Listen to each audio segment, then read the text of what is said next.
கர்த்தர் நம்முடைய இருப்பாராக. இந்த வேளையிலும் கூட நாம் தேவனுடைய வார்த்தைகளுக்கு நேராக சொல்லுவோம். கிறிஸ்தவ நம்பிக்கையாளர்களாக நாம் இந்த இடத்துல கூடி வந்திருக்கிறோம்.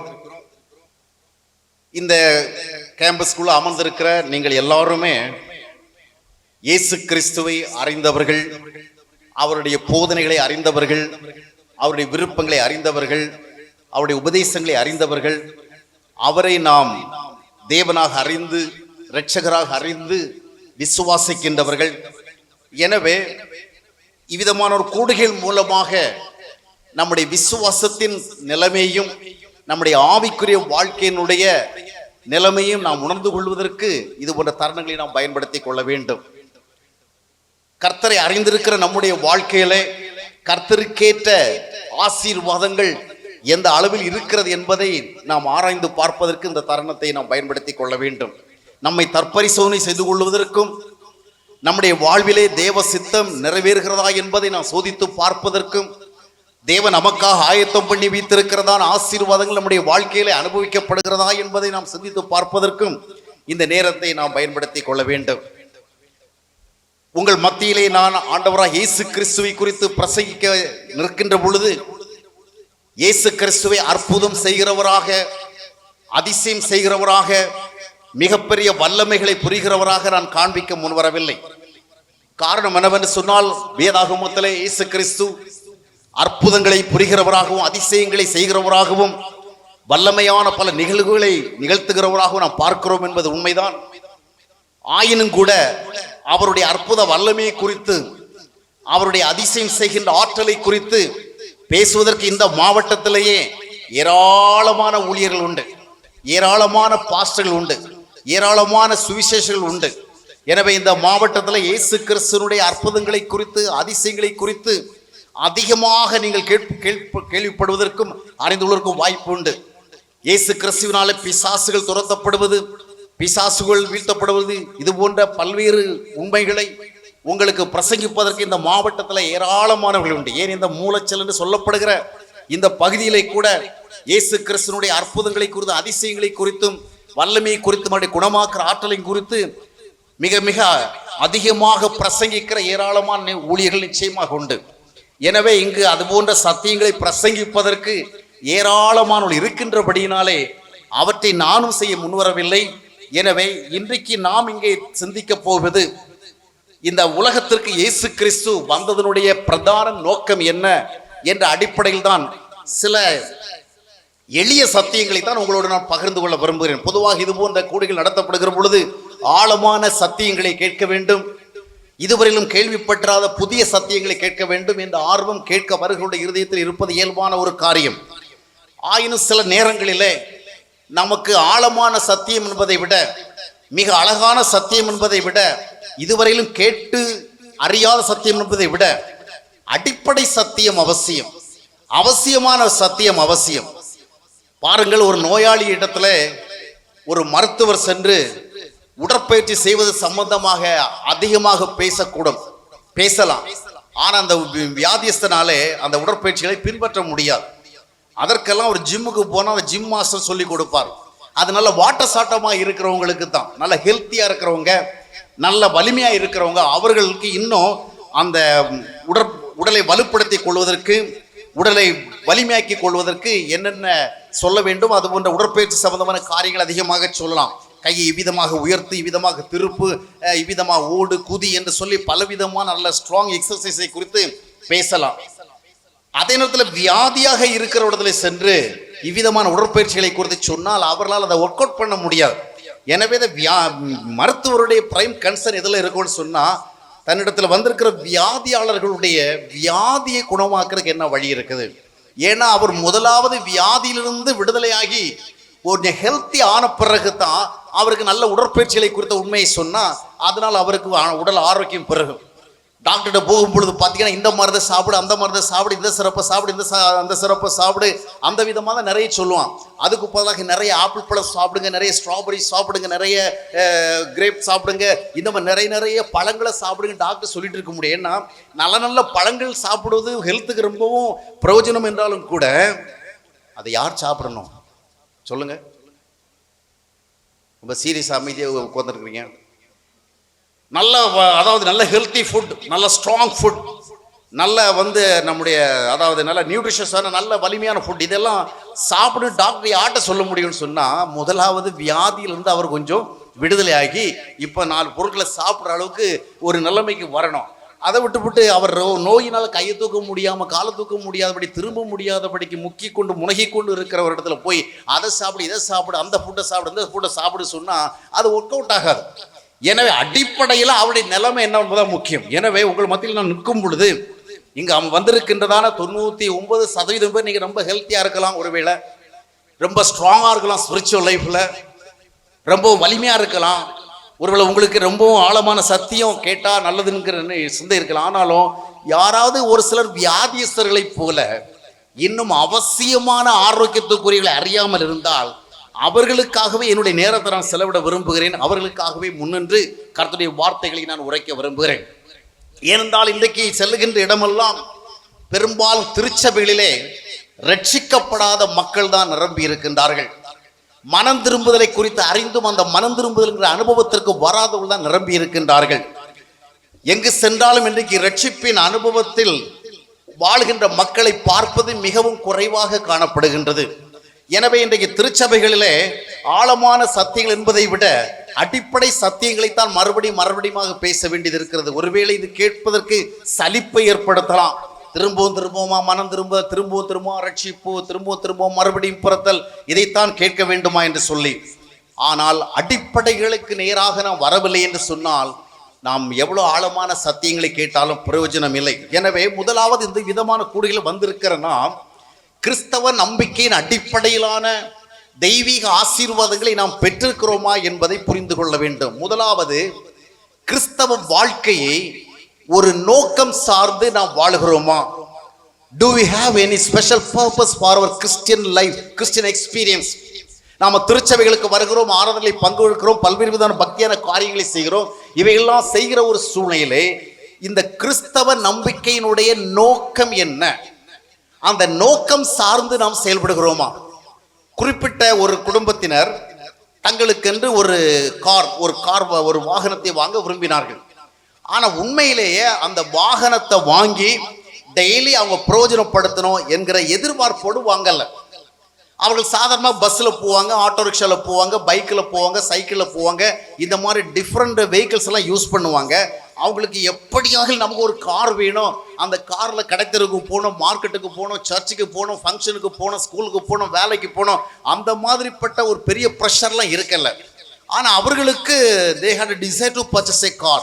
ஒரு கார் வாங்குறது ஆசை ஏன்னா எங்கே போனாலும் எல்லாரும் கார் வச்சிருக்கிறாங்க, சொந்தக்காரங்கெல்லாம் கார் வச்சிருக்கிறாங்க, அண்ணன் தம்பியெல்லாம் கார் வச்சிருக்கிறாங்க, ஃப்ரெண்ட்ஸ் எல்லாம் கார் வச்சிருக்கிறாங்க.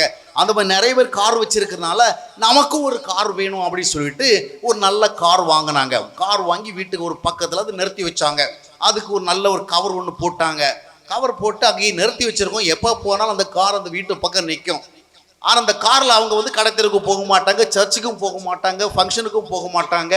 ஏனென்றால் அவர்கள் வேறு விதமான வாகனங்களை உபயோகித்து பழகி கொண்டார்கள்.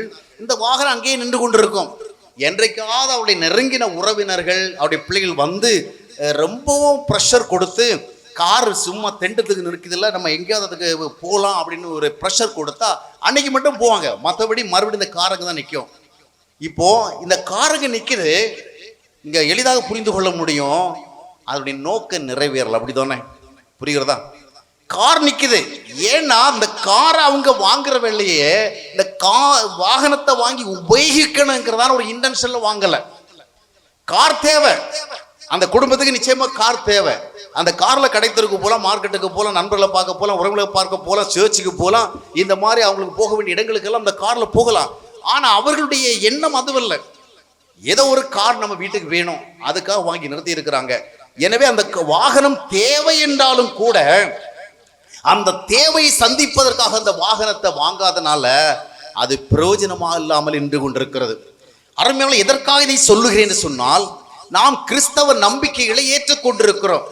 இயேசுவை இரட்சகர் என்று நாம் நம்புகிறோம், இயேசுவை இரட்சகர் என்று விசுவாசிக்கிறோம், இயேசு கிறிஸ்துவின் போதனைகளை எல்லாம் சரியானவை என்று நாம் ஒத்துக்கொள்கிறோம், அவருடைய நித்திய வாழ்வை குறித்து நாம் நம்புகிறோம். இவைகளெல்லாம் செய்கிற நாம் அவற்றின் மூலமாக வர வேண்டிய பெனிஃபிட்டை நம்ம என்ஜாய் பண்றோமா? இந்த கிறிஸ்தவ நம்பிக்கையினால நமக்கு என்ன தேவை சந்திக்கப்படணுமோ அதை நாம பெற்றுக்கொள்ளுகிறோமா? இந்த கிறிஸ்தவ வாழ்க்கையின் மூலமாக what are the benefits that we must experience, என்னென்ன நன்மைகளை நாம அனுபவிக்கணுமோ அதை அனுபவிக்கிறோமா? இன்னைக்கு நாம கொஞ்சம் தற்பரிசோதனை செய்து பார்ப்போம். நம்ம அநேகர் 30-40 ஆண்டுகளாக கிறிஸ்தவத்தில் இருக்கிறோம் இல்லையா? சிலர் 50-60 வருஷமாக இருக்கிறோம். ஆனா watts a special benefit we enjoy because of this Christian belief? இந்த கிறிஸ்தவ நம்பிக்கைனால நமக்கு என்ன பெனிஃபிட் வேணும்னு பைபிள் சொல்லுது. என்ன பெனிஃபிட் நம்ம என்ஜாய் பண்ணிட்டு இருக்கிறோம் அதை நம்ம கவனித்து பார்க்க வேண்டும். ஆக நம்முடைய நம்பிக்கை நல்ல நம்பிக்கை தான். ஆனால் அந்த நம்பிக்கை நம்முடைய தேவை சந்திக்க வேண்டும் என்கின்ற ஒரு எதிர்பார்ப்போடு நாம் அந்த நம்பிக்கையை கொண்டிருக்கிறோமா என்பதுதான் முக்கியம். இப்போ நம்ம கிறிஸ்தவர்களாக இருந்தால் கிறிஸ்தவம் எதற்காக? இப்போ சிலரை பார்த்து நீங்கள் எங்கே போறீங்க, where are you going அப்படின்னு கேட்டால் we are going to the church அப்படிம்பாங்க. நாங்கள் கோயிலுக்கு போகிறோம்னு சொல்லுவாங்க. எதுக்கு கோயிலுக்கு போறீங்க? For what purpose you are going to the search அப்படின்னு கேட்டா இது கூட தெரியாம கேட்குறாங்க பாருங்க. கோயிலுக்கு எதுக்கு போவாங்க சொல்லுங்க? கோயிலுக்கு எதுக்கு போவாங்க?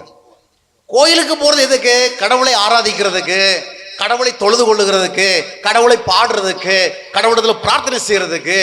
இது போய் தெரியாமல் இருக்கலாமா அப்படின்னு. அப்ப அவங்க கோயிலுக்கு போகிறது எதுக்குன்னு சொன்னா கடவுளை ஆராதிக்கிறதுக்கு. நிறைய கிறிஸ்தவங்கிட்ட வந்து what's the purpose of Christianity? Why should we believe God? What we have to do for God? நம்ம ஆண்டவருக்கு என்ன செய்யணும் கேட்டா ஆண்டவரை ஆராதிக்கணும், ஆண்டவரை நம்ம தொழுது கொள்ளணும், ஆண்டவரை நம்ம வழிபடுகணும் அப்படின்னு சொல்லுவாங்க. பாருங்கள், நிறைய கிறிஸ்தவர்களுக்கு இந்த ஆராதனை என்கின்ற ஒரே ஒரு செயல்பாடை தவிர கிறிஸ்தவ சம்பந்தமா வேற ஒண்ணுமே தெரியாது. காடுங்கிறவர் யாருன்னு சொன்னா அவர் தம்மை அதிகமாக புகழுகிற ஒரு மக்கள் கூட்டத்தை எதிர்பார்த்து கொண்டிருக்கிறார். அவரை புகழுகின்ற ஒரு கூட்ட மக்களை, அவரை பாடுகின்ற ஒரு மக்கள் கூட்டத்தை, அவரை ரொம்பவும் பிரைஸ் பண்ணுகிறவர்களை, ரொம்ப மெச்சி பேசுகிறவர்களை, இப்படிப்பட்ட ஒரு கூட்டத்தை எதிர்பார்த்து காத்து கொண்டிருக்கிறார்.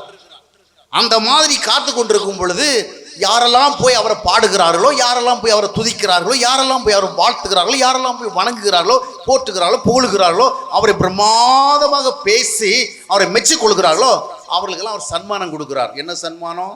ஆசீர்வாதம் கொடுக்கிறார். அப்போ what we have to do so that we can have the blessings of God, we must worship God, we must praise God. எல்லா மதங்களையும் இதான் பார்க்கிறோம். கடவுளை ஆராதித்தா கடவுள் நமக்கு சன்மானம் கொடுப்பார், கடவுளுக்கு தொழுகை நடத்தினா கடவுள் நமக்கு நன்மை கொடுப்பார். இந்த நம்பிக்கை தான் இருக்கிறது. அப்படின்னு என்ன அர்த்தம்னு சொன்னா நம்ம கோயிலுக்கு போறது எதுக்குன்னு சொன்னா in order to meet the need of God. கடவுளுக்கு ஏதோ ஒரு தேவை இருக்கு. ஏன்னா அவருக்கு சும்மா இருக்க பிடிக்காது. எப்பவுமே யாராவது அவரை பாடிட்டே இருக்கணும், புகழ்ந்துட்டே இருக்கணும், போற்றிக்கிட்டே இருக்கணும், அவரை பற்றி ரொம்பவும் உயர்வாக சொல்லிகிட்டே இருக்கணும். அதை அவர் கேட்டே இருக்க விரும்புகிறாரு. அப்படி அந்த விதமாக கேட்க வச்சுட்டா அப்படி செய்கிறவங்களுக்கு அவர் பரிசு கொடுப்பார். இதுதான் நம்ம ஆசீர்வாதம்னு நினைக்கிறோம். God is to be worshipped, God is to be praised, God is to be admired. கடவுள் ஆராதிக்கப்படணும், தொழுது கொள்ளப்பட வேண்டும். ஆனால் கடவுள் நம்பிக்கை என்பது எதற்காக என்று சொன்னால் வானத்தையும் பூமியும் படைத்த ஒருவர் இருக்கிறார் என்று நம்பிக்கை அடிப்படையில் அவரை புகழ்ந்து கொண்டே இருக்கிறதுக்கு இல்லை. அதை நம்ம ஒரு பக்கம் செய்யணும். ஆக்சுவலி அவரால் நமக்கு என்ன நடக்கணுமோ அது நடக்கணும். இயேசு கிறிஸ்து இந்த உலகத்திற்கு எதற்கு வந்தார் என்பது ஒரு சின்ன பையனை கூப்பிட்டு கேட்டா கூட சொல்லு அளவுக்கு ரொம்ப எளிமையான சத்தியம். 1 தீமோத்தேயு 1:15 வாச பார்க்கும் பொழுது பாவிகளை ரட்சிக்க கிறிஸ்து இயேசு உலகத்திற்கு வந்தார். அவர் பிறக்கிறதுக்கு முன்னாடி கேப்ரியல் தூதன் வந்து சொல்றவில்லை இவருக்கு இயேசுன்னு பேர் போடுங்க, ஏன்னா இவர் he is going to save his people from all their sins, ஜனங்களுடைய பாவங்களை அவர் ரட்சிக்க போகிறார், அதனால இவருக்கு இயேசுன்னு பேர் வைங்க அப்படி சொன்னாங்க. அப்ப இயேசு கிறிஸ்து இந்த உலகத்திற்கு வந்ததுடைய நோக்கம் என்னன்னு சொன்னா அவர் நம்மை ரட்சிக்கிறதுக்கு வந்தார். இப்போ அந்த ரட்சிக்கிறதுக்கு வந்தாருன்னு சொன்னா இது யாருக்கு தேவை? we need it. புரிகிறதா? ஏன்னா மனுஷன் பாவத்துக்கு அடிமையாக இருக்கிறான். யோவான் 8:34 வாசித்து பார்க்கும் பொழுது பாவம் செய்கிற எவனும் those who commit sin they are under the bondage of sin. யார் பாவம் செய்றாங்களோ, யார் தப்பு பண்றாங்களோ, யார் தவறுதலா வாழ்றாங்களோ அதனுடைய அர்த்தம் என்னன்னு சொன்னா they are under the slavery of sin. பாவத்திற்கு அடிமையா இருக்கிறாங்க. இவர்களை ரட்சிக்கிறதுக்கு தான் இயேசு கிறிஸ்து வந்தார். அப்போ இந்த இயேசு கிறிஸ்துவிடத்திலிருந்து நாம இந்த பெனிஃபிட்டை பெற்றிருக்கிறோமா? அதுதான் முக்கியம்.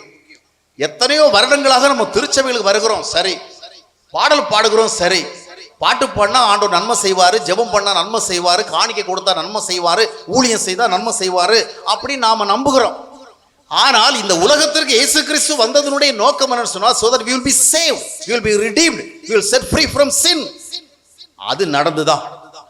இன்னைக்கு நம்ம சிந்தனை பண்ணி பார்க்கணும், மனம் திரும்பி இருக்கிறோமா? ஏன்னா எபிரேயர் 2:4 சொல்லுகிறது, இவ்வளவு பெரிதான ரட்சிப்பு, such a great salvation, if you ignore, if you despise such a great salvation, how are you going to escape from the punishment of God? நல்லா கவனிக்கணுங்க.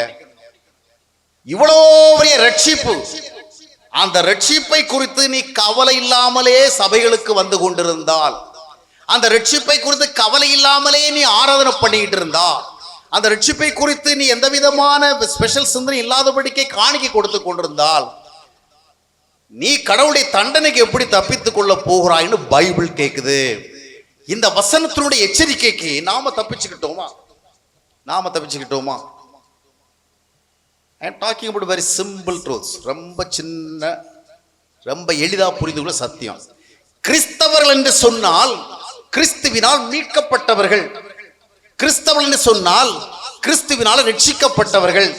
ஏனென்றால் ஒவ்வொரு மனிதனையும் அவன் எந்த மதத்தவராக இருந்தாலும் சரி, எந்த ஜாதியா இருந்தாலும் சரி, எந்த நாட்டை சேர்ந்தவராக சரி, எந்த அந்தஸ்துல இருந்தாலும் சரி, எந்த ஒரு மனிதனையும் அவனுக்குள்ள ஒரு தீய சக்தி இயக்கி கொண்டிருக்கிறது. some kind of evil forces in him. அதுக்குள்ள அவன் அகப்பட்டிருக்கிறான். இதை குறித்து ரோமர் 7ஆம் அத்தியாயத்தை நீங்க வாசித்து பார்த்தீங்கன்னா, 7ஆம் அத்தியாயோட 15-18 வசனங்களை வாசித்து பார்க்கும் பொழுது அங்கே அப்போஸ்தலன் பவுல் தெளிவா சொல்லுவார், நான் என்ன செய்கிறேனோ, whatever I do on that I don't have any agreement, நான் என்ன செய்யறேனோ அதுல எனக்கு சம்மதமே கிடையாது. ஏன் அந்த மாதிரி சொல்றாருன்னு சொன்னா, நான் நல்லதை செய்ய நினைக்கிறேன், செய்ய முடியல. நான் கெட்டதை செய்யக்கூடாது நினைக்கிறேன், செய்யாம இருக்க முடியல. நான் பார்க்கணும்னு நினைக்கிறத பார்க்க முடியல, பார்க்க கூடாதுங்கிறத பார்க்காம இருக்க முடியல. நான் சொல்லணும்னு நினைக்கிறத சொல்ல முடியல, சொல்லாம இருக்க வேண்டியது சொல்லாம இருக்க முடியல. நான் பழக வேண்டிய இடத்துல பழக முடியல, பழகக்கூடாத இடத்துல பழகாம இருக்க முடியல. நான் அடைய வேண்டியவளை அடைய முடியல, அடையக்கூடாதவளை அடையாம இருக்க விரும்ப முடியல. இந்த மாதிரி நம்ம எல்லாருக்கும் எதிராக ஒரு போர் செயல்பட்டு கொண்டிருக்கிறது. கிறிஸ்தவர்களாகிய நாம் இந்த விதமான எதிர் விசையிலிருந்து மீட்கப்பட்டிருந்தால்தான் கிறிஸ்தவர்கள். அதை விட்டு நம்ம எத்தனை வருஷம் சபைகளுக்கு வந்து எவ்வளவுதான் பாமாலை பாடினாலும், கீர்த்தனை பாடினாலும், விசுவாச பிரமாணம் சொன்னாலும், பாவ அறிக்கை செஞ்சாலும், கடவுளுக்காக காணிக்கை கொடுத்தாலும், மிஷனரி ஸ்தாபனங்களை எல்லாம் தாங்கினாலும், ஏன் ஊழியமே செய்தாலும் நோ யூஸ். எதற்கு இதை சொல்றேன்? கரிசனையோடு சொல்றேன். முதலாவது கிறிஸ்தவத்தினுடைய நோக்கம் என்ன? உங்களுக்கு ஒரு உதாரணத்தை சொன்ன, கார் வாங்கினா அதை நம்ம அந்த தேவையே உணர்ந்து வாங்கணும். கிறிஸ்தவத்தில் இருந்தால் கிறிஸ்தவத்தினாலே நம்முடைய what kind of need must be met. எந்த தேவை சந்திக்கப்படணுமோ அதற்காக நாம பிரயாசப்படணும். அருமையானவர்களே, ரட்சிக்கப்பட்ட நிச்சயத்தோடு நீங்கள் இந்த இடத்துல காணப்படுவீர்கள் சொன்னால் நீங்கள் தான் கிறிஸ்தவர்கள். மனம் திரும்பி மறுபடியும் பிறந்த நிச்சயத்தோடு நீங்கள் காணப்பட்டால் நீங்க தான் கிறிஸ்தவர்கள். பரிசுத்த ஆவியானவரால் நடத்தப்படுகிற ஒரு அனுபவத்தோடு நீங்கள் இந்த இடத்திலே அமர்ந்திருந்தால் நீங்கள் தான் கிறிஸ்தவர்கள். அப்படி இல்லை என்றால் நீங்கள் எல்லாம் டம்மிஸ். இந்த ரட்சிப்பின் அனுபவம் இல்லாதபடிக்கு நாம் எவ்வளவுதான் ஆராதனை செய்தாலும் அந்த ஆராதனை ஆண்டவர் அங்கீகரிப்பதற்கு வாய்ப்பில்லை. ஏன்னா ஆண்டவர் என்ன விரும்புகிறாரோ அதை செய்யணும்னு தான் ஆண்டவர் எதிர்பார்க்கிறார். இன்னைக்கு நான் வாசித்த வேத பகுதியில் கூட பார்த்தீங்கன்னு சொன்னா, எபேசியர் 5ஆம் அத்தியாயத்தினுடைய 10வது வசனத்திலும் 17ஆம் வசனத்திலும் வாசித்து போடும் பொழுது, கர்த்தருடைய பிரியம் என்னதென்பதை சோதித்து பாருங்க ஐயா. எதையோ செய்றீங்க, கடவுளுக்காக நம்ம ரொம்ப நல்ல விஷயம் செய்யணும், நீங்க செய்றீங்க, அவர் என்ன எதிர்பார்க்கிறாரோ அதை செய்றீங்களா? தொடர்ந்து 17ஆம் வசனத்தை வாசித்து பார்க்கும் பொழுது, நீங்கள் மதியற்றவர்களாக இராமல், யாரை பார்த்து சொல்றாருன்னு சொன்னா, தெருவில் போறவனை பார்த்து கிடையாது, திண்ணையில உட்கார்ந்து கதை பேசிட்டு இருக்கான்னு அவனை பார்த்து கிடையாது, தப்பு தவறா வாழ்ந்துட்டு இருக்கான்னு அவனை பார்த்து கிடையாது. அப்போஸ்தலன் பவுல் நீங்கள் மதியற்றவர்களாக இராதீர்கள் என்று சொல்லுகிற, மதியற்றவர்கள் என்ன அர்த்தம்? Don't be foolish. நம்ம நாட்டு வழக்கத்தின்படி கொச்சையான வார்த்தையில சொன்னா என்ன வார்த்தை சொல்லலாம்? ஆங்கிலத்தில் சொன்னா டோன்ட் பி ஃபூலிஷ். இல்லைன்னு சொன்னா கொஞ்சம் நல்ல ஜென்ரல் வேர்ட் அப்படின்னு பார்த்தா மதியற்றவர்களாக. சும்மா நமக்கு விளங்கும்படியான தமிழ் பாஷை கொலோக்கியல் லாங்குவேஜ்ல பேசினா, முட்டாளாக இராதே, டோன்ட் பி an idiot. நீ ஒரு முட்டாளாதான் இரு. யார் இப்போ சொல்றது யாரை பார்த்து சொல்றாரு? தெருவில் வந்து கதை பேசுறானே, திண்ணையில உட்காந்து அரசியல் பேசிட்டு இருக்கானே, அவனிடத்துல பேசல. யார் சபைகளுக்கு வருகிறோ அவர்களை பார்த்தான். எபேசு திருச்சபையில் அங்க வைத்து அங்கே திருச்சபையில மெம்பர்களாக இருக்கிறவர்களை பார்த்து தான் அப்போஸ்தலன் பவுல் சொல்றாரு, நீங்கள் முட்டாள்களாக இராமல் first of all come and understand what is please to God. கடவுளுக்கு என்ன பிடிக்கும் அப்படிங்கிறத நீங்க புரிஞ்சுங்க. நம்ம கொஞ்சம் பேர் என்ன நினைக்கிறோம்னு சொன்னா, ஒரு அமௌண்ட்டை கடவுளுக்கு கொடுத்துட்டா காட் வில் பி சாட்டிஸ்ஃபைட். இல்லைன்னு சொன்னா நம்ம கொஞ்சம் ஒரு மனம் உருகி கொஞ்சம் நல்ல விதமான ஒரு பக்தி உணர்வோடு 4 பாட்டு பாடிட்டோம்னா ஆண்டவர் ரொம்ப பிடிக்கும்னு நினைக்கிறோம். இல்லைன்னு சொன்னா கொஞ்ச நேரம் பிரார்த்தனை பண்ணிட்டா கடவுளுக்கு பிடிக்கும். இல்லைன்னா ஏசுநாதர் நல்லவர், ஏசுநாதர் ஏற்றுக்கொள்ளுங்க அப்படின்னு சொல்லிட்டு 4 பேருக்கு போய் சுவிசேஷம் சொல்லிட்டா இல்லை ஊழியம் செஞ்சுட்டா காடுக்கு ரொம்ப பிடிக்கும்னு நினைக்கிறோம். இல்லைங்க, முதலாவது கடவுள் நம்முடைய வாழ்க்கை என்ன விரும்புகிறார்? கிறிஸ்தவர்களாக இருக்கின்றவர்கள் கிறிஸ்துவை உடையவர்களாக இருக்க வேண்டும். கிறிஸ்தவர்களாக இருக்கிறவர்கள் கிறிஸ்துவினால் மீட்கப்பட்டவர்களாக இருக்க வேண்டும். இன்றைக்கு நாம் தேவை அறிந்து கொண்டு கிறிஸ்தவத்தில் இருக்கிறோமா? கிறிஸ்தவத்துடைய நோக்க நிறைவேற விதமான அந்த கிறிஸ்தவத்தை நாம் பயன்படுத்துகிறோமா? இந்த கிறிஸ்தவ நம்பிக்கையினால நாம என்ன பெற வேண்டும்? what we must get because of this Christian belief, have we got that? அதை நாம் பெற்றுக்கொண்டிருக்கிறோம். அப்படி பெற்றுக்கொள்ளவில்லை என்றால் இன்றைக்கு அந்த தினத்தை நாம் பயன்படுத்தி கொள்ள வேண்டும் என்று ஆண்டவர் விரும்புகிறார். அல்லேலூயா, அல்லேலூயா. இன்றைக்கு நாம் மனம் திரும்ப வேண்டும். இன்னைக்கு நம்ம ரட்சிக்கப்படாதபடிக்கு நாம என்னென்ன பண்ணிட்டு இருக்கிறோமோ அதெல்லாம் ஆண்டவருக்கு, அதாவது அவருக்கு பிரியப்படுகிற விஷயம் இல்லாம அபாமினேஷன்ஸ் தான் இருக்கும் அப்படின்னு தான் பைபிள் சொல்லுது. ஏசாயா தீர்க்கதரிசி புத்தகம் 1ஆம் அத்தியாயத்தினுடைய 10வது வசனத்திலிருந்து 16, 17 வசனம் வரலும் வாஸ்து பார்த்தீங்கன்னு சொன்னா, ஏசாயா தீர்க்கதரிசியினுடைய காலத்திலே வாழ்ந்ததான அந்த யூதர்கள் மிக அருமையாக ஆராதிக்கிறார்கள், மிக சிறப்பாக தொழுது கொள்கிறார்கள். அக்கால வழக்கத்தின்படி, பக்தி முறைப்படி, மோசே கற்றுக் கொடுத்த பிரமாணங்களின்படி பலியிடுகிறார்கள், பண்டிகை ஆசரிக்கிறார்கள், மாத பிறப்பை கொண்டாடுகிறார்கள், ஓய்வு நாளை ஆசரிக்கிறார்கள், காணிக்கை கொடுக்கிறார்கள், ஜெபம் செய்கிறார்கள். தேவாலயம் என்று சொல்லப்படுகிற இடத்திலே வருகிற பொழுது பக்தி பாவனையோடு நடந்து கொள்கிறார்கள். எல்லாம் பார்ப்பதற்கு மிக அருமையாக இருக்கிறது, சிறப்பாக இருக்கிறது, பக்திமான்களுக்குரிய நல்ல தோற்றத்தோடு இருக்கிறது. ஆனால் அவர்களுடைய அந்த நல்ல நடவடிக்கைகளை பார்த்து கொண்டு ஏசாயா தீர்க்கதரிசி மூலமாக ஆண்டவர் என்ன சொன்னார்னு சொன்னால், உங்கள் பலிகளின் திரள் எனக்கு என்னாத்திருக்கு, உங்களுடைய பண்டிகை ஆசரிப்புகளை எல்லாம் நான் வெறுக்கிறேன், உங்களுடைய நீளமான ஜபங்களை எல்லாம் நான் கேட்க போகிறதில்லை, இனி கேட்டு கேட்டு எனக்கு அரசியமாகி விட்டது, அருவருப்பாகி விட்டது, இனி நீங்கள் வீணான காணிக்கைகளை கொண்டு வர வேண்டாம். எந்த விதமாக சொல்கிற பார்கள், எதெல்லாம் பக்தியா இருக்கும்னு அவங்க நினைத்து கொண்டு நன்றாக செய்து கொண்டிருக்கிறார்களோ அதைத்தான் கர்த்தர் இந்த ஏசாயா தீர்க்கதரிசி மூலமா சொல்றாரு, I hate all these things, I am not pleased with all these things. இதுல இருந்தா பிரியமா இல்லப்பா. ஏனன்னா 16, 17 வயசுல வாசிக்கும் பொழுது, முதலாவது நீங்க சுத்தமா இருக்கிறதா எனக்கு பிரியம். First of all, you must be clean, you must be holy, you must be good. Inwardly you must be clean, you must cleanse yourself. நீங்க சுத்தமா இருங்க. ஒரு அழுக்கு கையை வச்சுட்டு பெரிய ரெஸ்டாரண்ட்கள் எல்லாம் நீங்க போய் பார்த்தீங்கன்னு சொன்னா, ஏதாவது சாப்பாடுகள் எடுக்கிறவள அவன் கையில் என்ன செய்யற க்ளவுஸ் மாதிரி ஒன்று போட்டிருக்கிறான் இல்லையா? ஏன்னா அவனுடைய கையில் இருக்கிற வேர்வையோ அழுக்கோ நாம் சாப்பிட்ற சாப்பாட்டில் வந்துடக்கூடாது என்பதற்காக ரொம்ப கேர்ஃபுல்லாக இருக்கிறார். அதனால அதுக்குரிய ஆயுதங்களை கொண்டு உபயோகிக்கிறார்கள். அப்ப அழுக்கான கையில அழகான ருசியுள்ள பதார்த்தங்களை, உணவு வகைகளை நம்ம கொடுத்தாலும் அது நமக்கு அந்த டேஸ்ட்டை நம்ம பார்க்க முடியாது, அதை பார்க்கும்போது ஒரு அருவருப்பாக இருக்கும். அதே போல தான் ஆண்டவருக்கு முன்பாக நாம் பரிசுத்தம் இல்லாமல் வாழ்ந்து கொண்டு பக்தியோடு எவ்வளவு காரியங்களை செய்தாலும் God will not be satisfied, God will not be pleased. அதனால முதலாவது ஆண்டவர் என்ன சொல்றான்னா, நீ நிறைய பக்தி செய்யறதை விட்டுட்டு முதலாவது நீ அடிப்படையில் என்ன செய்யணும் யோசிப்பா. முதலாவது மனம் திரும்பி ரட்சிக்கப்பட்டு பரிசுத்தமாகி பரிசுத்தமான ஒரு வழியில நடக்கிறதுக்கான அந்த காரியங்களை செய். அதற்கு பிறகு நீ ஆராதனை பண்ணு, அதற்கு பிறகு நீ ஜெபம் பண்ணு, அதற்கு பிறகு நீ தொழுதுகொள், அதற்கு பிறகு காணிக்கை கொடு, அதற்கு பிறகு நீ ஊழியத்துக்கு போ. everything will be good. அதைத்தான் ஆண்டவர் சொல்லுவார். அருமையானவளே, நாம எவ்வளவு கேட்கிறோம், நான் எத்தனையோ கூடுகைகளில் பிரசங்கம் பண்ணி இன்றைக்கு இந்த கிறிஸ்தவ மக்களிடத்தில் தான் கிறிஸ்தவ சத்தியத்தை சொல்லி புரிய வைப்பது ரொம்ப டஃபஸ்ட் ஜாப்னு புரிஞ்சுக்கிட்டேன்.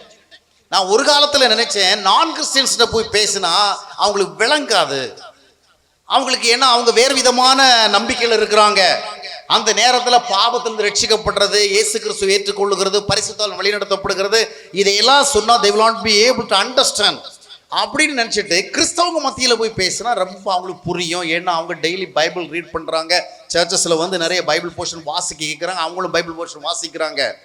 ஆனால் என்னுடைய இந்த ஊழிய அனுபவத்தில் கண்டுகொண்டதுன்னு சொன்னால், திருத்துவதற்கு கடினமானவர்கள் இந்த கிறிஸ்தவர்கள், திருந்துவதற்கு கடினமானவர்கள் இந்த கிறிஸ்தவர்கள், மனம் திரும்புவதற்கு கடினமானவர்கள் இருக்கின்ற இடம்தான் இன்றைய கிறிஸ்தவ திருச்சபைகள். மறுபடியும் பிறத்தலுங்கிற சத்தியத்தை எத்தனை முறை கேட்டாலும் அந்த மறுபடியும் பிறந்த அனுபவத்துக்கு நேராக செல்லுவது இந்த கிறிஸ்தவர்களுக்கு தான் மிகவும் கடினம்.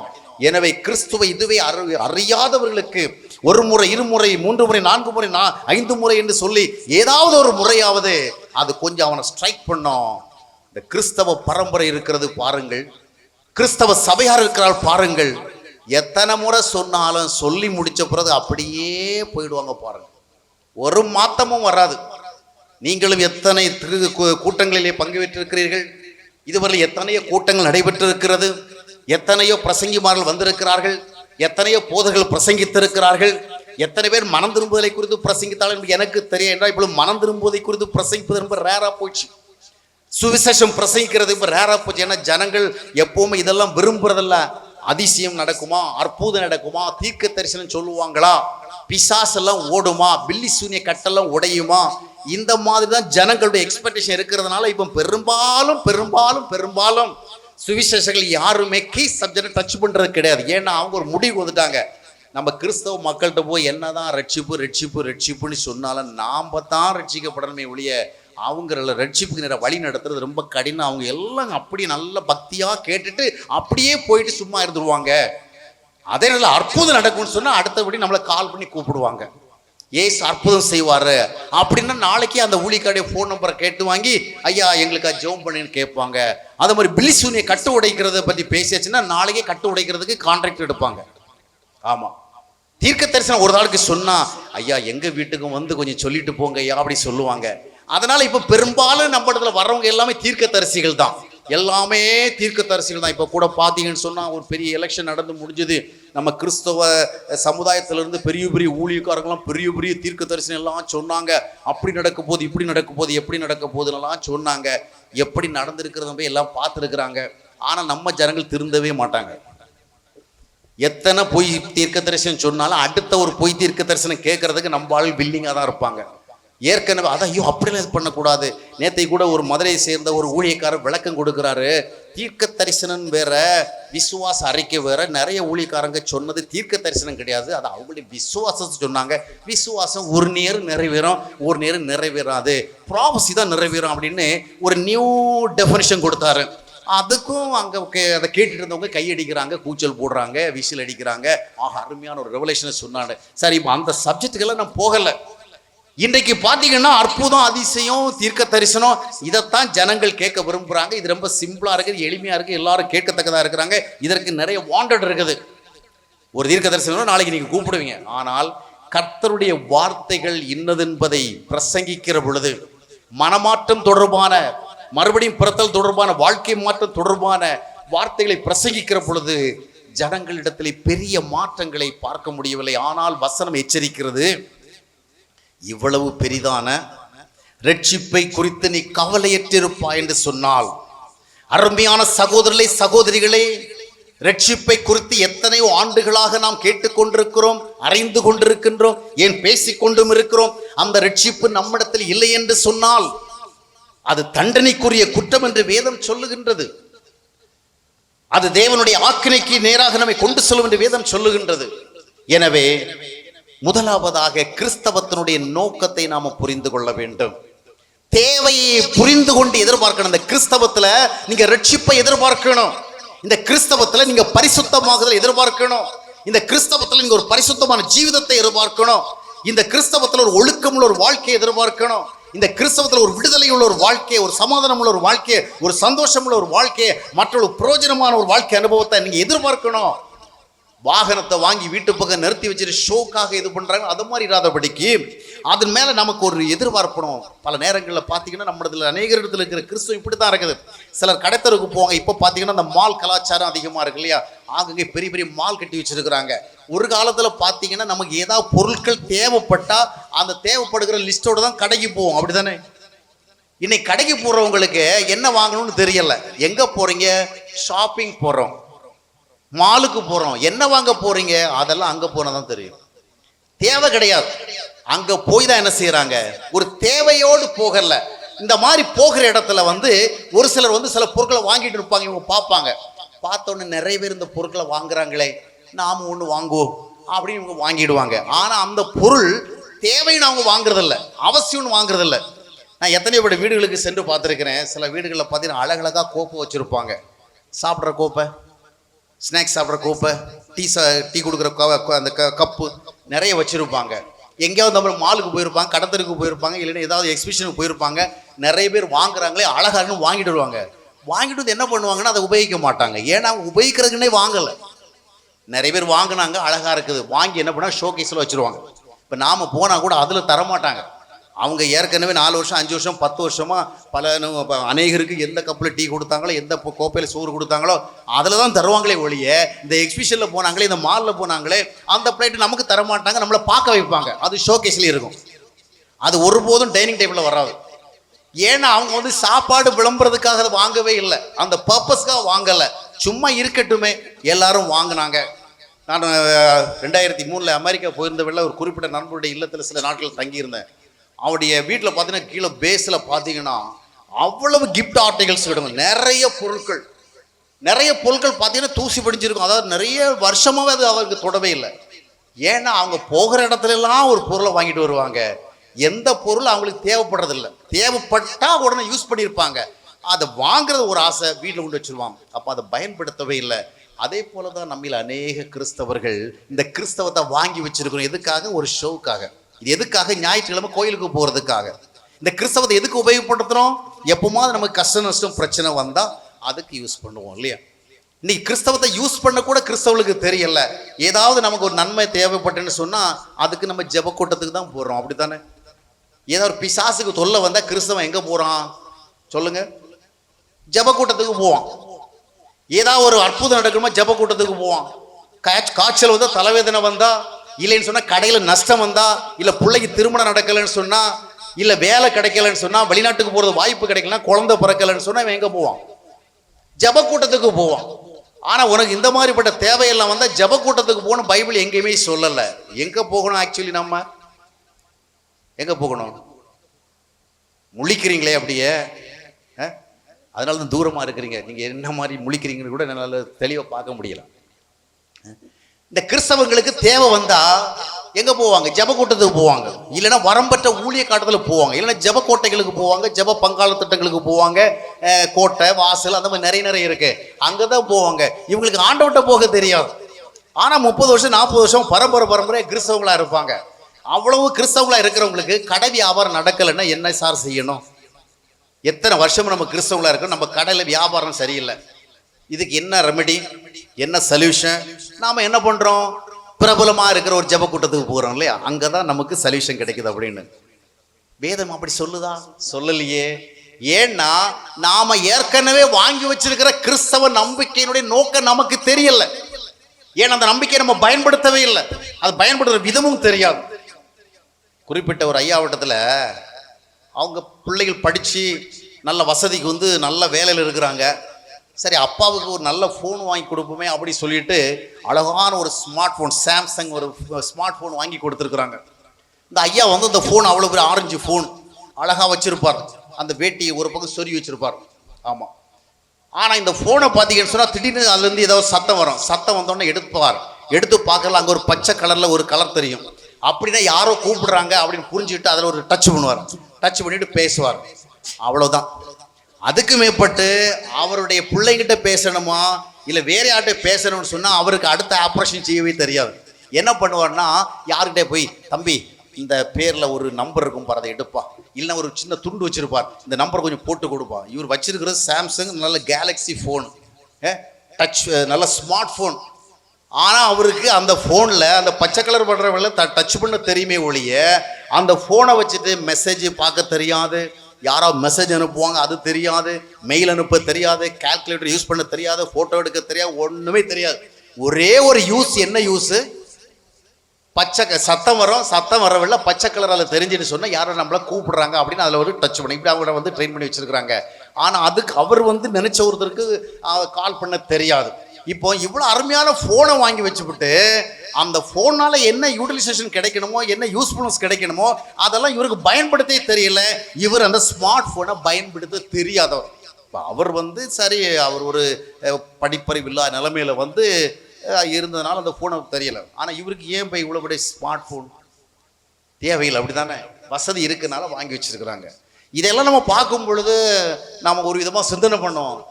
நிறைய பேர் இடத்துல இந்த கிறிஸ்தவமும் அப்படி தாங்க இருக்குது. நிறைய பேருக்கு இந்த கிறிஸ்தவனா ஒன்று தான் செய்ய தெரியுது. கோயிலுக்கு போய் ஆராதனை பண்ணுறது, கோயிலுக்கு போய் தொழுகை பண்ணுறது, கோயிலுக்கு போய் பாட்டு பாடுறது. இதை தவிர நிறைய கிறிஸ்தவங்களுக்கு என்ன தெரியுது? ஞாயிற்றுக்கிழமை வந்தால் கோயிலுக்கு போகணும், காலைல கொஞ்சம் ஜெபம் பண்ணணும், இல்லைன்னா ஏதோ கொஞ்சம் நேரம் பைபிள் படிக்கணும், இது போல கூடுகளுக்கு போகணும். அது மாதிரி தான் வருதை ஒழிய மற்றபடி இந்த கிறிஸ்தவத்தை பயன்படுத்துவதற்கு தெரியவில்லை. அருமையான சகோதரி சகோதரிகளே, கிறிஸ்தவத்தை வைத்துக் கொண்டிருக்கிறோம், கிறிஸ்தவ நம்பிக்கைகளை வைத்துக் கொண்டிருக்கிறோம், வேதாகமத்தை வைத்துக் கொண்டிருக்கிறோம், கிறிஸ்துவனுடைய போதனை வைத்துக் கொண்டிருக்கிறோம். ஆனா கிறிஸ்துவினால் ஆயத்தம் பண்ணப்பட்டிருக்கிறதான ஆசீர்வாதங்களை வைத்துக் கொண்டிருக்கிறோமா? நமக்கு இன்னைக்கு அவசரமா ஒரு ஆசீர்வாதம் தேவைப்பட்டா நாம ஜப கூட்டத்துக்கு தானே போகிறோம். நான் ஜப கூட்டத்துக்கு போகக்கூடாதுன்னு சொல்றது இல்லை. ஜப கூட்டத்துக்கு நீங்க ஜபம் பண்றதுக்கு போங்க. ரெஸ்டாரண்ட்டுக்கு போனால் எதுக்கு போகணும்? சாப்பிட்றதுக்காக போகணும். ஃபங்க்ஷனில் போனால் அங்கே நிகழ்ச்சியில் கலந்து கொள்ள போகணும். அது மாதிரி ஜப கூட்டத்துக்கு போனால் நீங்கள் ஜெபிக்கிறதுக்கு போங்க. ஆனால் நாம் எத்தனையோ தலைமுறையாக கிறிஸ்தவளாக இருந்துட்டு நமக்கு ஒரு கஷ்டம், நஷ்டம், பிரச்சனை, வியாதி, பலவீனம், ஏதோ ஒரு நெருக்கடின்னு சொன்னால் நமக்கு ஜப கூட்டங்கள் தான் தெரிகிறதே ஒழிய கர்த்தர் தெரியலையே. கர்த்தர் தெரியலையே. கர்த்தர் நம்ம அவரை நோக்கி கூப்பிட நமக்கு தெரியலையே. அப்பா பிதாவை என்று கூப்பிடும்படியான புத்திர சுவிகாரத்தின் ஆவி உங்களுக்கு கொடுக்கப்பட்டிருக்கிறது என்று ரோமர் 8:15 சொல்லுகிறதல்லவா? கலாத்தியர் 4ஆம் மத்தேயத்தினுடைய 5, 6, 7 வசனை வாஸ்து பார்க்கும் பொழுது நாம் அடிமைகளாக இராமல் பிள்ளைகளாக இருக்கிறபடினாலே தேவன் தம்முடைய குமாரனுடைய ஆவியை நமக்குள்ளே அனுப்பின வேதம் சொல்லுகிறதல்லவா? இந்த வசனங்களின்படியெல்லாம் நம்முடைய வாழ்க்கை அமைந்திருந்தால் நம்முடைய நெருக்கடி நேரத்திலே, ஆபத்து நேரத்திலே நாமே ஜெபம் பண்ணி ஆண்டவருடைய ஆசீர்வாதங்களை பெறுவோம். நான் 30 ஆண்டுகளுக்கும் அதிகமாக ஆண்டவராக இயேசு கிறிஸ்து ஏற்றுக்கொண்ட பிறகு என்னுடைய ஆவிக்குரிய வாழ்வின் நன்மையாக இருந்தாலும் சரி, சரீரப்பிரகார நன்மையாக சரி, இதுவரையிலுக்கும் எந்த ஜப கூட்டத்துக்கும் போய் அவங்க ஜெபம் பண்ணி எனக்கு நன்மை கிடைக்கும் எதிர்பார்த்ததில்லை. நான் அறிந்த ஆண்டவரிடத்திலேயே கேட்டு வாங்க பழகி இருக்கிறேன். அல்லேலூயா. ஏன்னா he is all sufficient. அதுதான் கிறிஸ்தவம். நாம கிறிஸ்தவத்தை நம்ம பாக்கெட்ல வச்சுக்கிட்டு நமக்கு ஒரு அவசரம் ஆத்திரம்னு சொன்னா அங்க போகிறோம்னு சொன்னா what does it mean? இல்ல. அதனால தான் இன்றைக்கு ஜப கூட்டங்களே ஒரு வியாபார கூட்டமா மாறி போச்சு, ஒரு ப்ரொஃபஷனா மாறி போச்சு, ஒரு வியாபாரமா மாறி போச்சு. ஜெபம் ஜெபம் ஜெபம்னு சொல்லுதான் இன்னைக்கு கிறிஸ்தவ மக்கள் அதிகமா வஞ்சிக்கப்படுறாங்க. ஜெபம் ஜெபம் என்கிறதான ஒரு முகமூடியை போட்டுக்கிட்டு தான் இன்னைக்கு பெரும்பாலும் ஊழியக்காரங்களாம் நிறைய பேரை ஃப்ராட் பண்றாங்க. நிறைய கிறிஸ்தவர்கள் ஏமாறுகள் அந்த ஜெபம். ஏன்னா ஜெபம் போட்டாலும் அவங்களுக்கு போதும், அதான் பக்தி. அவர் ஜெபிக்கிற ஊழியர், அவர் சத்தியத்தை பிரசங்கம் பண்ணாமல் இருந்தாலும் பரவாயில்லை, அவர் போதனைப்படி வாழாமல் இருந்தாலும் பரவாயில்ல, ஜெபம் பண்றாரு, அவ்வளவுதான். ஆக இவைகளுக்கெல்லாம் அடிப்படையில் வேதத்தில் வசனங்கள் இல்லை, ஆதாரங்கள் இல்லை. எனவே அருமையானவர்களே, கிறிஸ்தவத்தை பயன்படுத்துவோம். Let us make use of it. Let us realize its purpose. For what purpose we are believing Christ. இயேசுவை எதற்கு விசுவாசிக்கிறோம் அதை நாம் உணர்வோம். இயேசு கிறிஸ்துவினாலே வர வேண்டிய ஆசீர்வாதம் பெறுவோம். இயேசு கிறிஸ்துவினாலே நாம் பெற வேண்டிய முதலாவது ஆசீர்வாதம் என்ன? எத்தனை முறை நாம் ஏற்கனவே கேள்விப்பட்டிருந்தாலும் அதுதான் உண்மை. சால்வேஷன், ரட்சிக்கப்பட்டோம். இந்த ரட்சிப்பு தான் இயேசு கிறிஸ்துவினால் நம்முடைய வாழ்விலே வருகிற முதலாவது ஆசீர்வாதம். நாம ஒருவேளை நன்றாக ஜெபிக்கிறவளா காணப்படுகிறோம், ஆனா நாம ரட்சிக்கப்படாமலே ஜெபம் பண்ண முடியும். நாம நிறைய கொடுக்கலா காணப்படலாம், ஆனா ரட்சிக்கப்படாமலே கொடுக்க முடியும். ஒருவர் பாவியாக இருந்து கொண்டே ஆராதிக்க முடியும், பாவியாக இருந்து கொண்டே கொடுக்க முடியும், பாவியாக இருந்து கொண்டே ஊழியமும் செய்ய முடியும். பாவியாக இருப்பதனால இதெல்லாம் செய்யறதுக்கு தடை கிடையாது. பாவியாக இருந்து கொண்டே மிஷனரியா இருக்கலாம், பாவியாக இருந்து கொண்டே பாஸ்டரா இருக்கலாம், பாவியாக இருந்து கொண்டே விசுவாசியா இருக்கலாம், பாவியா இருந்து கொண்டே சபையில எல்லா வேலையும் செய்யலாம், நல்ல ஜெபமும் நடத்தலாம். ஆனால் இந்த பூமியிலே கர்த்தருக்கேற்ற ஒரு பரிசுத்தமான ஜீவிதத்தை நாம் வாழ்ந்து அதன் மூலமாக தேவனுடைய நாமத்தை மகிமைப்படுத்த வேண்டும் என்றால் நாம் பாவியாக இருந்து முடியாது. நாம் ரட்சிக்கப்பட வேண்டும், நாம் மனம் திரும்ப வேண்டும், நாம் மறுபடியும் பிறக்க வேண்டும், நாம் பரிசுத்தாவினால் வழிநடத்தப்பட வேண்டும், நாம் தேவ உறவுக்குள்ளே வர வேண்டும், நாம் தேவ ஐக்கியத்தை அனுபவிக்க வேண்டும், தேவனோடு நெருங்கி ஜீவிக்க வேண்டும். அப்பொழுதுதான் பரிசுத்தமான ஒரு வாழ்க்கை நம்மிடத்துல வரும். அதுல தான் காட் இஸ் பிளீஸ்ட், அதுல தான் ஆண்டவர் நம்மளை ஆசீர்வதிக்கிறார். அருமையானவர்களே, கிறிஸ்தவத்தை பயன்படுத்த நாம் பழகுவோம். இப்போ இந்த ரட்சிப்பை குறித்து நான் பேசினேன். ரட்சிப்பு சொல்றோம். நிறைய பேருக்கு அற்புதம்னா பிடிக்குது, அதிசயம்னா பிடிக்குது. ரட்சிப்புன்னா அவ்வளவு ஒர்க் அவுட் ஆக மாட்டேங்குது. ஆனால் ரட்சிப்பின் வாயிலாகத்தான் தேவனால் வருகின்ற உண்மையான ஆசீர்வாதங்கள் எல்லாம் நம்முடைய வாழ்க்கையில வருகிறது. ஏன்னா நிறைய பிரசங்கம் பண்றதுக்கு எனக்கு நேரம் இல்லை, குறைவாகவே நான் சொல்ல விரும்புகிறேன். ஒரு மனிதன் எப்பொழுது தன்னை பாவி என்று உணர்ந்து, அதாவது தன்னுடைய பக்தியான செயல்பாடுகளின் அடிப்படையிலே தன்னை பார்க்காமல், தான் திருச்சபைக்காக என்ன செய்கிறோம் என்ற அடிப்படையில் பார்க்காமல், காலையும் மாலையும் ஜெபம் பண்ணுகிறோமே என்ற அடிப்படையில் பாராமல், தினமும் வேதம் வாசிக்கிறோமே என்ற அடிப்படையில் பாராமல், இயேசுநாதருக்கு ஊழியம் செய்கிறோம் என்ற அடிப்படையில் பாராமல், எப்படிப்பட்ட குணாதிசயங்களோடு நாம் வாழ்ந்து கொண்டிருக்கிறோம், எப்படிப்பட்ட மனநிலைகளோடு வாழ்ந்து கொண்டிருக்கின்றோம், எப்படிப்பட்ட எண்ணங்களோடு வாழ்ந்து கொண்டிருக்கிறோம், எப்படிப்பட்ட பாதைகளில் நடந்து கொண்டிருக்கிறோம், எப்படிப்பட்ட சிந்தை உடையவளாக இருக்கிறோம், எப்படிப்பட்ட ஆசைகளை உடையவளாக இருக்கிறோம், எப்படிப்பட்ட நோக்கங்களை உடையவளாக இருக்கிறோம். இவற்றின் அடிப்படையிலே நம்மை பார்த்து அங்கே நம்மை பாவி என்று வேதம் கூறுகின்ற விதமா புரிந்து கொண்டு ஆண்டவராக இயேசு கிறிஸ்துவை இரட்சகராக நாம் ஏற்றுக்கொள்கிற பொழுது ரட்சிப்பு வருகிறது. சகையுடைய வீட்டுக்கு இயேசுநாதர் போனார். அவன் already he was so rich, ரொம்ப வசதியானவன்.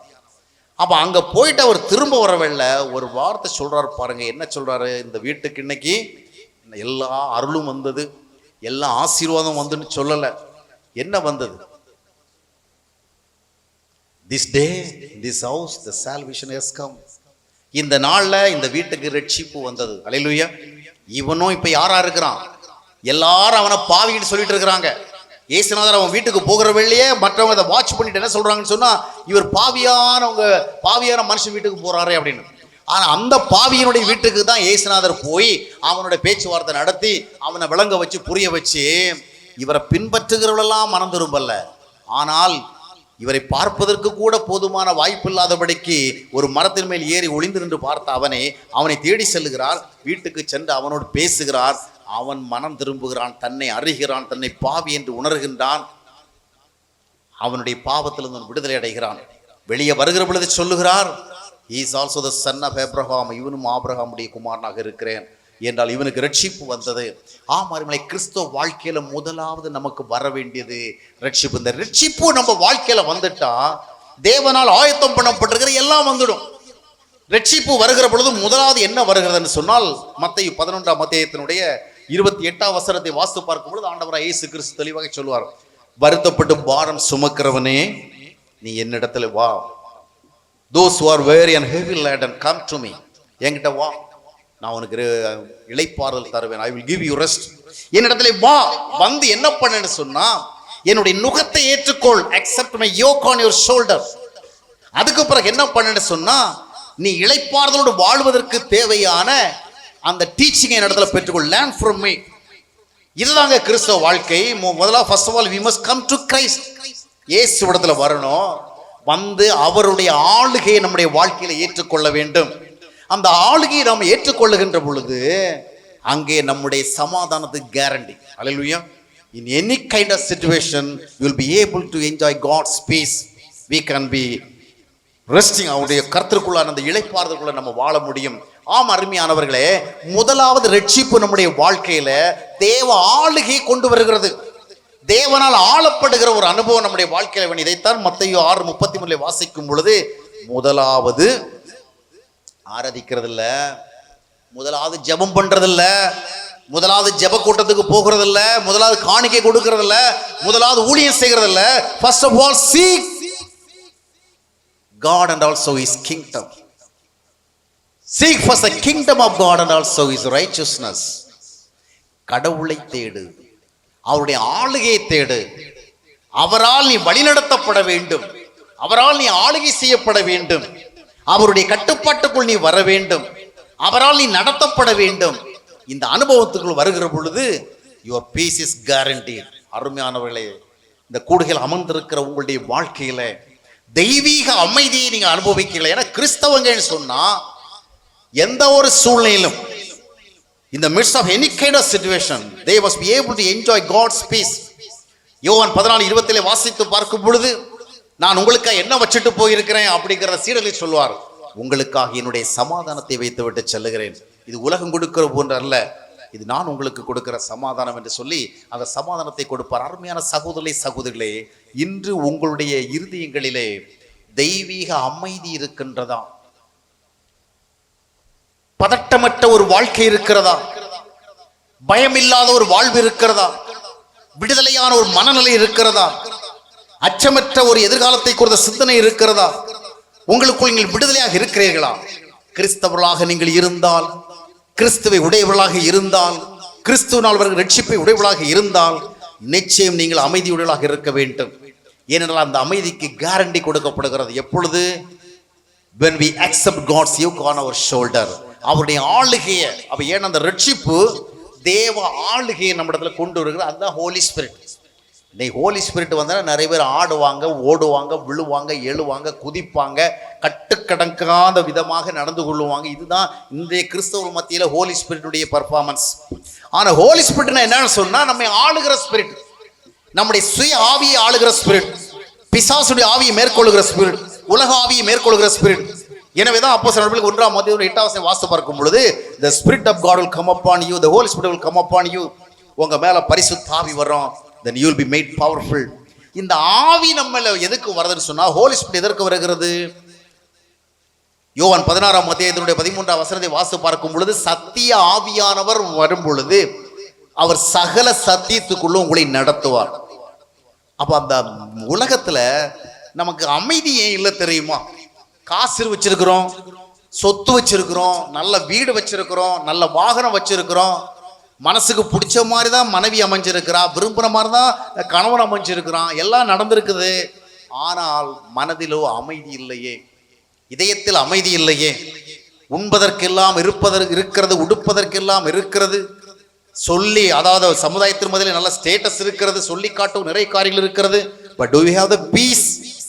இந்த அமைதி ஏன் இல்லைன்னு சொன்னா, தேவனுடைய ஆளுகை ஒரு மனிதனுடைய இருதயத்தில் இல்லைன்னு சொன்னால் there is no guarantee for his peace.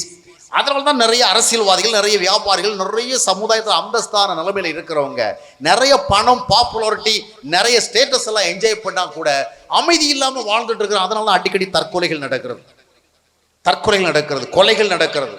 ஏன்னா அமைதி இல்லாத அடுத்தவங்களை கொலை செய்யறான், அமைதி இல்லாத தற்கொலை பண்றான். எல்லாமே இருந்து ஏன் அமைதி இல்லைன்னு சொன்னால், they are not under the control of God. மனிதன் தேவ ஆளுகைக்கு உட்பட்டவனாக இருக்க வேண்டும். தேவனுடைய ஆவியினால் அவன் ஆளுகை செய்யப்பட வேண்டும். அந்த ஆளுகைக்குள் அவன் வருகின்ற பொழுது அவனுடைய சமாதானத்துக்கு கேரண்டி. ஒருவேளை அந்த வார்த்தைகளை கேட்டுக்கொண்டிருக்கிற உங்களுடைய வாழ்க்கையில சமாதானம் இல்லாமல் வாழ்ந்து கொண்டிருக்கிறீர்களோ, பதட்டத்தோடு வாழ்ந்து கொண்டிருக்கிறீர்களோ, ஒரு அச்ச உணர்வோடு வாழ்ந்து கொண்டிருக்கிறீர்களோ, என்ன நடக்க போகிறது அடுத்தது, இவ்விதமா நடந்து விடுமோ, அவ்விதமா நடந்து விடுமோ என்பது போன்ற பல்வேறு விதமான பயம் சார்ந்து வாழ்ந்து கொண்டிருக்கிறீர்களோ, இவற்றிலிருந்து விடுதலை அடைவதற்கு இந்த ரட்சிப்புக்குள்ள God எல்லா ப்ரொவிஷனும் வச்சிருக்கிறார். இயேசு கிறிஸ்துவை நம்முடைய வாழ்வில் இரட்சகராக ஏற்றுக்கொண்டு அதன் மூலமாக அதுக்கு அடையாளமாக கொடுக்கப்படுகிற பரிசுத்த ஆவியை நாம் பெற்றுக்கொள்கிற பொழுது, அந்த பரிசுத்த ஆவியினாலே நாம் வழி நடத்தப்படுகிற பொழுது we will have the peace. ஆகியல் தான் ஆண்டவர் சொன்னார், வருத்தப்பட்டு பாரம் சுமக்கிறவனே என்னிடத்தில் வா, நான் உனக்கு இளைப்பாறல் தருவேன். It's well guaranteed, well promised. தாவீது பாத்தீங்கன்னு சொன்னா சங்கீதம் 4 வாசிக்கும் பொழுது நெருக்கமான ஒரு சூழல் தான் ஜெபம் பண்ண ஆரம்பிக்கிறான். he was much distressed, he was in restlessness, குழப்பம், பலவிதமான எதிர்ப்புகள், பலவிதமான நெருக்கடிகள், அந்த மாதிரிப்பட்ட ஒரு சூழல் தான் இருக்கிறான். அப்படி இருக்கின்ற பொழுதும் அவன் ஆண்டவரோடு பேசுகிறான், தன்னுடைய நிலைமைகளை எல்லாம் சொல்லுகிறான். தொடர்ந்து நீங்கள் வாசிக்கும் பொழுது இறுதி வசனம் என்ன சொல்லுகிறேன்னு சொன்னால், நான் சமாதானத்தோடு படுத்துக்கொண்டு நித்திரை செய்வேன், என்னை சுகமாக தங்க பண்ணுகிற நீரே. என்னதான் என் வாழ்க்கையில துன்பங்கள் இருந்தாலும், நெருக்கடிகள் இருந்தாலும், எதிர்ப்புகள் இருந்தாலும், பலவிதமான போராட்டங்கள் இருந்தாலும், அச்சமூட்டுகின்ற பலவிதமான சூழல்கள் இருந்தாலும் கர்த்தாவே நீர் என்னை சமாதானத்தோடு நித்திரை செய்ய பண்ணுகிறேன். Because you are so closer to God. He was obeying to the word of God. He had accepted God's yoke on his shoulder. அந்த ஆண்டவருடைய ஆளுகையை ஏற்றுக்கொள்கிற பொழுது சமாதானம் நம்முடைய வாழ்விலே இருக்கும். எல்லா பயமும் கட்டுப்பாட்டுக்குள்ள இருக்கும், எல்லா அச்சமும் கட்டுப்பாட்டுக்குள்ள இருக்கும். எதுவும் நம்மளை ஓவர்டேக் பண்ண முடியாது, ஓவர் கம் பண்ண முடியாது. அருமையானவர்களே, கிறிஸ்தவத்தை பயன்படுத்துவோம். வெறுமனே வேதாகமத்தை வாசித்து கொண்டு திருச்சபைகளுக்கு வந்து போய் கம்யூனியன்களை கலந்து கொண்டு பாவரிக்கை செய்து கொண்டு காலத்தை நாம் வீணாக்காதபடிக்கு இந்த ரட்சிப்பின் வாயிலாக என்ன கிடைக்கும் என்று வேதம் சொல்லுகிறதோ அதை நாம் அனுபவிக்கிறோமா என்பதை பார்த்து அதை அனுபவிப்போம். அனுபவிக்காம இருந்தா என்ன, எனக்குத்தானே நஷ்டம்னு நாம சொல்லலாம். நான் வேணும்னு அனுபவிப்பேன், வேணும்னா விட்டுருவேன். ஆனா பைபிள் gives a warning. இவ்வளவு பெரிதான ரட்சிப்பை குறித்து நீங்கள் கவலையற்றவளாக இருந்தா, ஏன்னா கர்த்தராகிய இயேசு கிறிஸ்து சிலுவையில் ரத்தம் சிந்தி உருவாக்கினது ரட்சிப்பு. பலவிதமான ஏளனங்களையும் பாடுகளையும் அனுபவித்து பெற்றது ரட்சிப்பு. அவருடைய கடைசியில் ரத்தம் அதற்காக சிந்தப்பட்டது. தேவன் தம்முடைய ஒரேபேரான குமாரனை அதற்காக அனுப்பினார். எனவே அதற்குரிய பலனை நீங்கள் அனுபவிக்காமல் போகும் பொழுது, நாம் அனுபவிக்காமல் போகிற நஷ்டம் மட்டுமல்ல, அதனுடைய விளைவாக we have to face God's wrath, God's punishment. அருமையானவர்களே, கிறிஸ்தவத்தை பயன்படுத்துவோம். கிறிஸ்தவர்களாக வாழுகிற நாம் கிறிஸ்துவினால் ஆயத்தம் பண்ணப்பட்டிருக்கிற ஆசீர்வாதங்களை அனுபவிக்கிறோம், மற்றவர்களுக்கு காண்பிப்போம். இன்றைக்கு நம்முடைய வாழ்க்கை பிறருடைய வாழ்க்கையோட வித்தியாசமாக இருக்கிறதா? உங்கள் அண்டை வீட்டாரை விட உங்களுடைய வாழ்க்கை மேன்மையானதாக இருக்கின்றதா?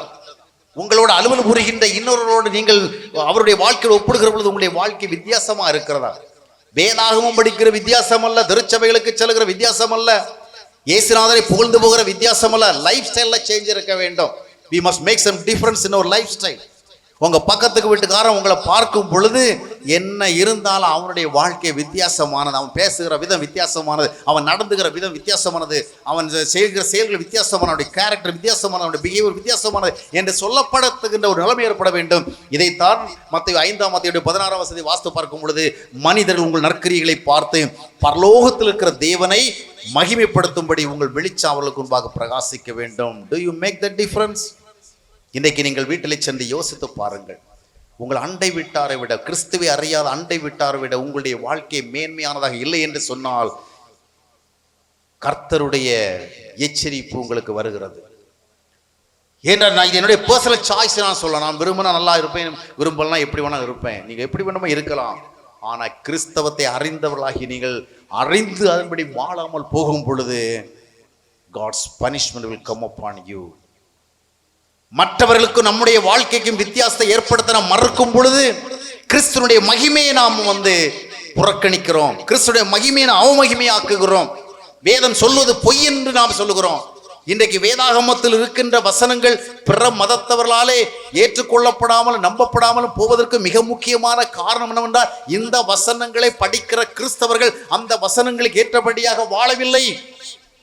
உலகத்திற்கு நீங்கள் வெளிச்சம் என்று வேதம் சொல்லுகிறது, உலகத்திற்கு உப்பு என்று வேதம் சொல்லுகின்றது. உங்களுடைய பரிசுத்த நடக்கையாலே மற்றவர்கள் சாட்சியாக இருக்க வேண்டும் வேதம் சொல்லுகிறது. நீங்கள் பரிசுத்த ஜாதி என்று வேதம் சொல்லுகிறது. நீங்கள் அந்தகாரத்திலிருந்து ஆச்சரியமான வெளிச்சத்திற்கு கொண்டு வரப்பட்ட வேதம் சொல்லுகிறது. இப்படிப்பட்ட மேன்மையான காரியங்களை குறித்து உங்களிடம் சொல்லப்படுகிற பொழுது இவைகளை நீங்கள் பிற மதத்தவர் மத்தியிலே காண்பிக்கிறீர்களா? நீங்கள் பேசுகிற தரங்கள், நீங்கள் நடந்து கொள்கிற தரங்கள், உங்கள் குணாதிசய தரங்கள், do they make any difference? இல்லை என்றால் நாம் ஆண்டவருக்கு கணக்கு ஒப்புவிக்க வேண்டும். we have to give account to our God. எனவே எத்தனையோ ஆண்டுகளாக நாம் கிறிஸ்தவர்களாக இருந்தோம், எத்தனையோ ஆண்டுகளாக நாம் கிறிஸ்தவ உபதேசத்தை அறிந்திருந்தோம். அந்த கிறிஸ்தவத்தினுடைய மகிமை வெளிப்படுத்துகின்ற விதமாக நம்முடைய வாழ்க்கை மாறவில்லை என்று சொன்னால் we have to very sorry for that. we have to cry out before God. மனம் திரும்புவோம். மனம் திரும்பாமலே திருச்சபைகளுக்கு வருவதை பாவம் என்று நினைப்போம். மறுபடியும் பிறக்காமலே திருச்சபையிலே கம்யூனிலே கலந்து கொள்வது தேவனுக்கு விரோதமான பாவம் என்று உணர்வோம். தேவனை மகிமைப்படுத்துகிற ஒரு வாழ்க்கை வாழாமல் காணிக்கை கொடுத்து ஆசீர்வாதத்தை எதிர்பார்ப்பதை ஒரு பாவம் என்று நினைப்போம். ஏனென்றால் இதை வேதம் அப்படித்தான் சொல்லுகின்றது. ரட்சிக்கப்பட்டவர்களுக்கு தான் திருச்சபை என்று வேதம் சொல்லுகின்றது. இன்னைக்கு பாத்தீங்கன்னா வெள்ளை நிறைத்தவர்களுக்கு ஒரு சங்கம் ஆரம்பிச்சா என்ன மாதிரிப்பட்ட ஆளுகளை எல்லாம் உள்ள நுழைய விட மாட்டாங்க இல்லையா? கவனிக்கிறீங்களா? பிரசங்கம் முடிய போகுது. இப்ப வெள்ளை நிறத்துல இருக்கிறவங்களுக்கு ஒரு சங்கம் இருந்தா அங்க போறவங்களும் யாரா தான் இருக்கணும் சொல்லுங்க? நல்ல ஃபேரா இருக்கணும் இல்லையா? அதுக்கு போல நான் ரொம்ப வசதியா இருக்கேங்க, நிறைய படிச்சிருக்கிறேன், கலர் தான் கொஞ்சம் கருப்பா போச்சுது அப்படி சொன்னா they won't accept. இப்ப வக்கீல்கள் சங்கம் வச்சிருக்கிறாங்க. வக்கீல்கள் சங்கத்துல டாக்டர்ஸ் போனா டாக்டர் சொல்றாரு அமெரிக்காவில் போய் படிச்சுட்டு வந்திருக்கிறேன், இங்கிலாந்துல போய் படிச்சுட்டு வந்திருக்கிறேன், நான் இதுல வந்து சங்கத்துல சேரேன். இல்லப்பா, நீ வக்கீலுக்கு லா கோர்ஸ் படிச்சிருக்கிறியா, எவ்வளவு டாக்டர் படிச்சிருந்தாலும் அக்செப்ட். அப்போ வக்கீல்கள் சங்கத்துல வக்கீல் தான் போக முடியும், டாக்டர்கள் சங்கத்துல டாக்டர் தான் போக முடியும், நடிகர் சங்கத்துல நடிகர் தான் போக முடியும், வியாபாரிகள் சங்கத்துல வியாபாரி தான் போக முடியும், அரசியல்வாதிகள் சங்கத்தில் அரசியல்வாதி தான் போக முடியும். அப்படின்னா பைபிள் ஒன்று சொல்லு பாருங்கிற அப்போஸ்தலனுடைய 2ஆம் அத்தியாயத்தினுடைய 47 கடைசி வசனம் என்ன சொல்லுதுன்னு சொன்னா, கர்த்தர் யாரை சபைக்குள்ள விட்டாரு? சபைக்குள்ள இருக்கிற பொண்ணை கல்யாணம் பண்றதுக்கு ஒருத்தன் விரும்பினான் பாருங்க, அதுக்காக உள்ள வரல. சபைக்குள்ள இருக்கிற பொண்ணை கல்யாணம் பண்றதுக்காக ஒருத்தன் ஞானஸ்நானம் எடுத்தான் பாருங்க, அதுக்காக அல்ல. வசனம் என்ன சொல்லுது? ரட்சிக்கப்பட்டவர்களை. எதுக்குப்பா சபைக்கு வர? ஒன்றும் இல்லை, அங்கே இருக்கிற பொண்ணை தான் நான் விரும்புகிறேன்.